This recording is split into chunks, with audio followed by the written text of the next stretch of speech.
ጾም ከእግዚአብሔር አፍ የወጣች ቃል ነች። አትስረቅ፣ አትግደል፣ አታመንዝር፣ በሐሰት አትመስክር ከማለቱ በፊት እግዚአብሔር አትብላ ነው የሚኖረው። ጥልቅ ነች ጾም። በፍስክ ጊዜ ነው በጾም ጊዜ ነው የመጸለይ ዝንባሌ ያለው። አሁን ግን በዚህ ሰዓት አብይ ጾም ማለት ሰይጣን የት እንደሚሄድ ጨንቆታል። በቁጥር ከሆነ ብዙ ነው፣ ግን ቤተክርስቲያን ያበዛችው እምንራብበትን ጊዜ ሳይሆን እምንጠግብበትን ጊዜ ነው። ጾም የሥጋ ረሃብ ነው፣ የነፍስ ግን ጥጋብ። እንዴት ብንጾመው ነው እግዚአብሔር ደስ የሚለው? ይልና እግዚአብሔር ብዙ እንዲህ አድርጋችሁ ጾሙ ብሎ ተናግሯል። በነገራችን ላይ ጾም ያስፈልጋል አያስፈልግም የሚለውን ጥያቄ ክርስቶስ አልመለሰውም፣ ዘሎታል። ዘለለውና ስትጾሙ ብሎ ነው የጀመረው። ምን ስትሉ? አንዳንድ ጋኔል አለ ያለ ጾም ያለ ጸሎት የማይወጣ። እስቲ እያንዳንዳችን ይህንን ልጅ ከልጅነቱ ጀምሮ ይጥለው ነበር የተባለ አይነት ከልጅነታችን ጀምሮ ሊለቀን ያልቻለ ጋኔል የለም ወይ? የግድ ርኩስ መንፈስ መሆን የለበትም። ሱስ ሊሆን ይችላል፣ አመል ሊሆን ይችላል፣ ክፉ ጠባይ ሊሆን ይችላል። ሊለቀን ያልቻለ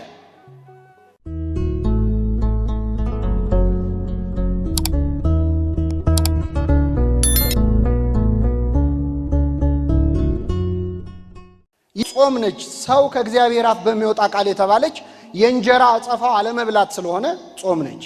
ሰው ከእግዚአብሔር አፍ በሚወጣ ቃል የተባለችው በጾም ጭምር እንጂ በመብላት ብቻ አይኖርም። ሰው በጾምም ጭምር እንጂ ማለት ነው። ጾም ከእግዚአብሔር አፍ የወጣች ቃል ነች። አትስረቅ፣ አትግደል፣ አታመንዝር፣ በሐሰት አትመስክር ከማለቱ በፊት እግዚአብሔር አትብላ ነው ያለው። አፍ የወጣች የመጀመሪያይቱ ሕግ ቀዳሚት ሕግ ጾም ነበረች። ስለዚህ ሰው ስለበላ ስለጠጣ ብቻ አይደለም ከእግዚአብሔር አፍ የወጣችውን ሕግ ጾምን በመጾምም ጭምር ነው የሚኖረው። ጥልቅ ነች ጾም፣ ብዙ ነገር አላት ቤተክርስቲያን። ጾምን በፍቅርን የምታየው እማ ለጸሎት ይላታል ማሪሳ። የጸሎት እናት ነች ጾም። የምን የጸሎት እናት? ሰው በፍስክ ጊዜ ነው በጾም ጊዜ ነው የመጸለይ ዝንባሌ ያለው። ብዙ ጊዜ ክርስቲያን ከመብላቱ በፊትም በኋላም መጸለይ ያለበት።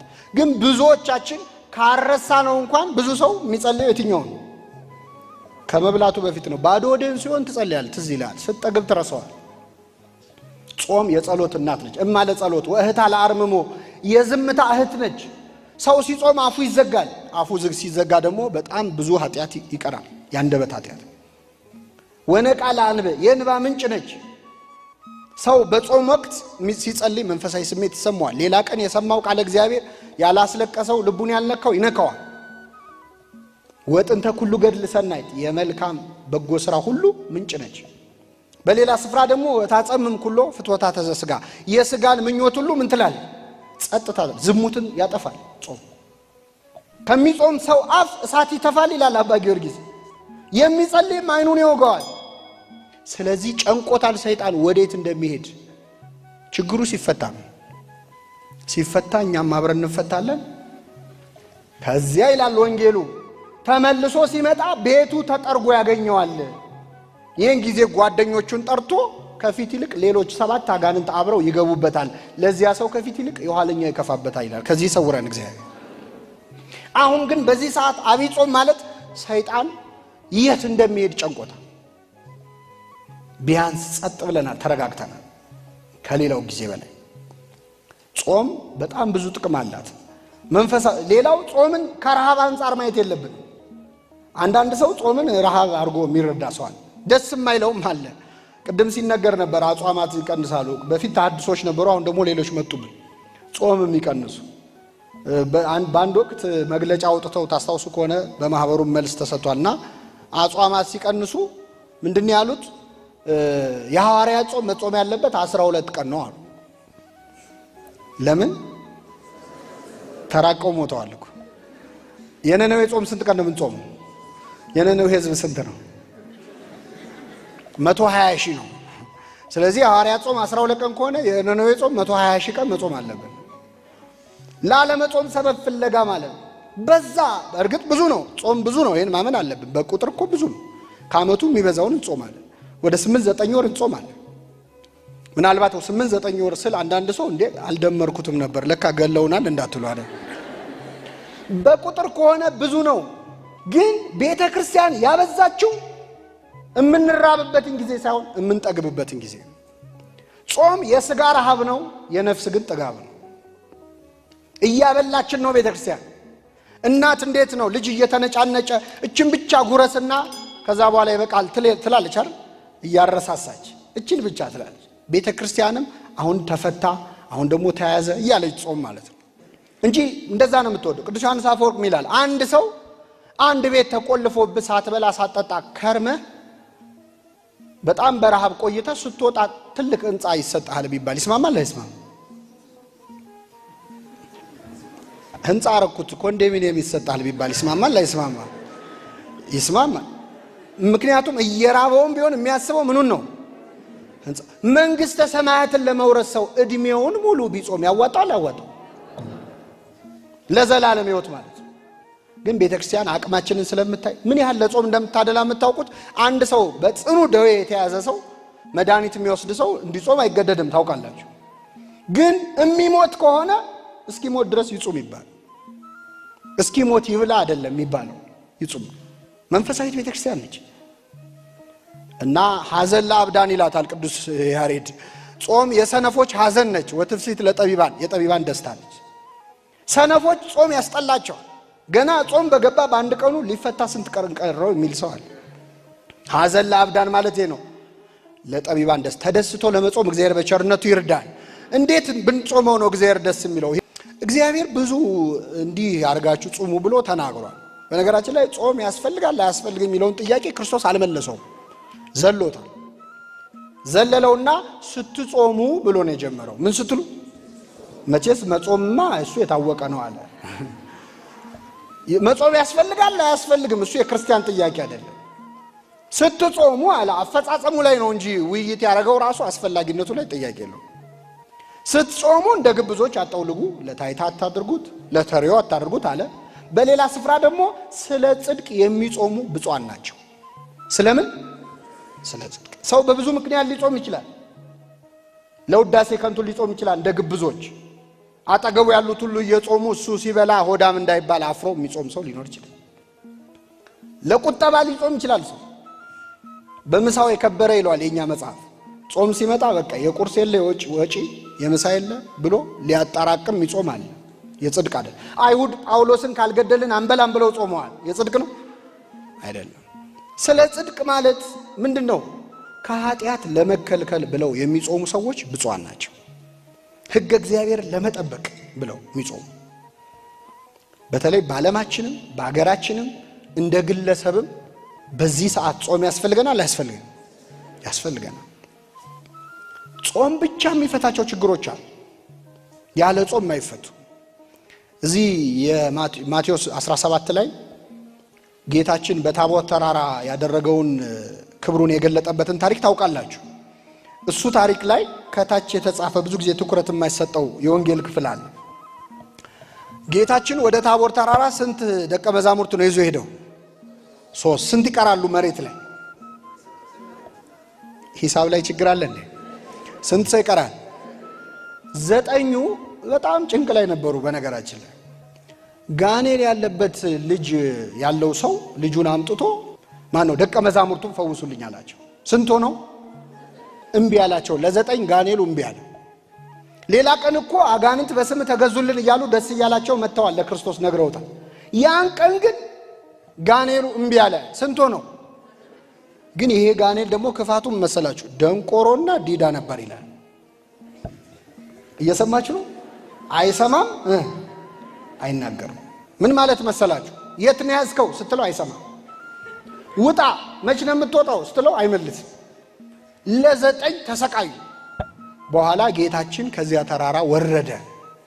ሲወርድ ሰውየው ሄደና ጌታ ሆይ ልጄን ጋኔን ይዞታል፣ በጨረቃ ይጥለዋል። በምን ይጥለዋል? ማታ ማታ ይነሳበት። አንዴ ወደ እሳት አንዴ ወደ ውሃ ይጥለዋል።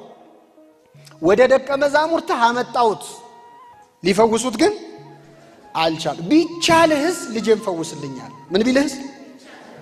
አይገርም? ክርስቶስን ቢቻልህስ ይባላል። ተማሪዎቹ ካቃታቸው ያው መምህሩም እንደነሱ ነው ብሎ እኮ እግዚአብሔርን ያስናቅነው እኛ ነን እኮ። እኛ ስላቃተን ያቅተዋል የሚሉ ሰዎች አሉ። ቢቻልህስ ልጄን ፈውስልኛል። ቢቻልህስ ትላለህ፣ ለሚያምን ሁሉ ይቻላል። ጌታ ሆይ አምናለሁ አለማመኔን እርዳው። አምናለሁ አለማመኔን እርዳው ማለት ምንድነው? አምናለሁ በጽንሰ ሐሳብ ደረጃ ግን እምነቴ ብቁ ስላልሆነ አለማመኔን እርዳው። ከዛ ጌታ ወደ ህዝቡ ዞረና እማታምንና ጠማማ ትውልድ እስከመቼ ከእናንተ ጋር ኖራለሁ አለ። ልጁን አምጡት አለ። ውጣ አለው። ጋኔኑ ወዲያውኑ ወጣ ይላል። ስሙ የተመሰገነ ይሁን። ከዚያ ሐዋርያቱ አሁን ህዝቡ ተበተነ። ጋኔን እስኪወጣ ነበር። ጋኔኑ ሲወጣ ሄደ ህዝቡ። ሲሄድ ሐዋርያት ቀሩ። ከሐዋርያቱ ደግሞ 9 ለብቻቸው ወደ ጌታ ቀረቡና ጌታ ሆይ እኛ ልናወጣው ያልቻለው ለምንድን ነው አሉት። ይህን ጋኔን አውጡ ብለህ ስልጣን ሰጥተናል። ክህነት ተሰጥቷቸዋል። ባጋንንት ላይ ስልጣን ተሰጥቷቸዋል። ለምን አቃተን እኛ ብለው ጠየቁት። ጌታችን ምን አለ? ስለ እምነታችሁ ማነስ ነው አለ። ስለ ምናችሁ ማነስ ነው? በደንብ አስተውሉ። ቅድም ህዝቡን የማታምን ጠማማ ትውልድ አለ። አሁን ደግሞ ሐዋርያትን ስለ እምነታችሁ ማነስ ነው። ይህ ጋኔን ያልወጣው በህዝቡ የእምነት ጉድለት ነው ወይስ በሐዋርያቱ? በሁለቱም ነው። ግን ልብ አድርጉ። ክርስቶስ ደቀ መዛሙርቱን ለብቻቸው እምነት የላችሁም አለ። ህዝቡን ለብቻው እምነት የለህም አለ። እኛ ብሎ ምንድነው የምናደርገው? እኔማ ስልጣን ሰጥቻቸው ነበር መቼ ይጠቀሙበታል? እምነት ይጎላቸዋል አይረቡም ብሎ ህዝቡ ፊት ሐዋርያቱን ባዋረደ ነበር። እንደዚህ ዘመን ቢሆን ኖሮ ካህናት ሲሰደቡ ህዝቡ ደስ ይሏል። አሁን ጳጳሳት ሲሰደቡ ደስ ይሏል። ምን አባት አለ ሲባል ደስ ይለዋል። ትናንት ከትናንት ወዲያ ተናደው የተናገሩ ሰዎችን ቪዲዮ እየወሰዱ አይደል አሁን እያሰሙን ያሉት። ሲኖዶስ ሲሰደብ አባቶች ሲሰደቡ ደስ ይለዋል። ችግሩ እኮ አባቶች ላይ ነው ሲባል ሰው ደስ ይለዋል። ክርስቶስ ግን እንደዚህ ያላደረገ። ችግር ነበረባቸው፣ አዎ ነበረባቸው፣ ግን ህዝቡ ፊት አላዋረዳቸው። ህዝቡን ነው የወቀሰው። ሐዋርያቱ እምነት ቢጎላቸውም እንኳን እናንተ እምነት ካላችሁ የጋኔን ምን ይል ነበር? ይወጣ ነበር። እምነት የላችሁም ብሎ አባረራቸው፣ ሸኛቸው። ሐዋርያቱን ደግሞ ምን ህዝብ አለ ይሄ የማይረባ ህዝብ አላለ። እምነት የሌለው ህዝብ እናንተ እኮ ታወጡ ነበር፣ ህዝቡም ነጎሎ ነው አላለ። በእናንተ ችግር ነው አለ። ካህናቱን ለብቻ ህዝቡን ለብቻ ነው የሚገስጸው። ከዚያ ውጭ ግን ጋኔኑ ያልወጣበት ምክንያት ምንድነው? ይህ አይነቱ ጋኔን ያለ ጾምና ያለ ጸሎት ሊወጣ አይችልም። አንዳንድ ጋኔን አለ ያለ ጾም ያለ ጸሎት የማይወጣ። እስቲ እያንዳንዳችን ይህንን ልጅ ከልጅነቱ ጀምሮ ይጥለው ነበር የተባለ አይነት ከልጅነታችን ጀምሮ ሊለቀን ያልቻለ ጋኔን የለም ወይ? የግድ ርኩስ መንፈስ መሆን የለበትም። ሱስ ሊሆን ይችላል፣ አመል ሊሆን ይችላል፣ ክፉ ጠባይ ሊሆን ይችላል። ሊለቀን ያልቻለ ይህ ልጅ በጨረቃ ይነሳበን ነበር ይላል። በምን? ማታ ማታ ሲመሽ የሚጀምረን አመል ምንድነው? እኛ ጨረቃ ሲመጣ የሚነሳብን የለም የሆነ ነገር። አንዴ ወደ እሳት አንዴ ወደ ውሃ ይጥለዋል። አንዴ ቁጡ የሚያረገን፣ አንዴ ትሁት የሚያረገን፣ አንዴ ንጹህ የሚያረገን፣ አንዴ ርኩስ የሚያረገን። እያንዳንዳችን ልንላቀቀው ያልቻልነው የሆነ ጋኔን አለ። አገራችንስ ብትሆን ምንድነው የሚነሳባት በጨረቃ? ሌሊቱን ምን ተፈጽሞ ነው የሚያድረው? አንዴ ወደ እሳት፣ አንድ ሰሞን አገሩ ድብልቅልቅ ይላል፣ አንድ ሰሞን ደግሞ ተፋቅረን እፍ እንላለን የሚባለው ልክ እንደ ባልና ሚስት 3 ጉልቻ እፍ ስትሏል የሚነደው የፍቅርን እሳት እፍ ምንልበት ጊዜ አለ። ኢትዮጵያ ለዓለም ዋንጫ አለፈ፣ ለአፍሪካ ዋንጫ አለፈች ብለን አሁን በቀደም ሲበጠበጥ አልነበር አገሩ? በማግስቱ ደግሞ ሲሰዳደብ ነው ያለው። አንዴ ወደ እሳት አንዴ ወደ ውሃ ማለት ከዚህ የተለየ ምን አለ? አንዴ ፍቅር ያረገናል፣ አንዴ ጸበኛ ያረገናል። በጨረቃ የሚጥለን ሊላቀቀን ያልቻለ ኢትዮጵያውያን ምንድነው በሽታችን? እንዲህ አይነቱ ችግር ያለ ጾምና ያለ ጸሎት ሊወጣ አይችልም። 40 ቀንና 40 ሌሊት ከጾመ በኋላ ተራበ ይላል። ክርስቶስ የጾመው 40 ቀንና 40 ሌሊት ነው። አንዳንድ ሰዎች ክርስቶስ የጾመው 40 ቀንና 40 ሌሊት ነው፣ ቤተክርስቲያን ለምን 55 ቀን ታጾማለች ይላሉ። ይህን መቼስ ለእናንተ አልመልስላችሁም። ጾመ ሕርቃልና ሰሙነ ሕማማት ከኋላ ከፊት አለ፣ ሰንበት አለ ብለን እናብራራለን። ግን በጣም የሚገርመው 40 ቀንና 40 ሌሊት ነው ጌታ የጾመው ብለው የሚጠይቁን ሰዎች እነሱ ግን ጾሙ ቢባሉ እውነት 40 ቀን ሙሉ ይጾማል? ክርስቶስ 40 ቀንና 40 ሌሊት ማለት እኮ 9 ሰዓት እየበላ አይደለም። 40ውንም ቀን 40ውንም ለያሊ ምን አላለ አልበላም። እና እንደሚያደርገው ሰው ደግሞ መፎከራችን እኮ መንገርም እኮ ክርስቶስ 40 ቀን 40 ሌሊት ጾመ። ከ40 ቀን በላይ መጾም ይችላል አይችልም? እየቻለ ለምን አላደረገውም? ለአጽድቆተ ትስብእት። ከዚያ በላይ ቢጾም ኖሮ ሰው አልሆነም ለካ፣ ስግው አልሆነም ለካ። መለኮታዊ ኃይሉን ተጠቅሞ ነው የሚጾመው የማይርበው የማይጠማው እንዳይባል 40 ቀን 40 ሌሊት ሌሎች ነቢያት ያደረጉትን ቀን ለክቶ 40 ቀን 40 ሌሊት ጾመ። ማን ያደረጉትን? ሙሴና ግን እነሱስ ቢሆኑ 40 ቀን ሙሉ እንዴት ቆዩ?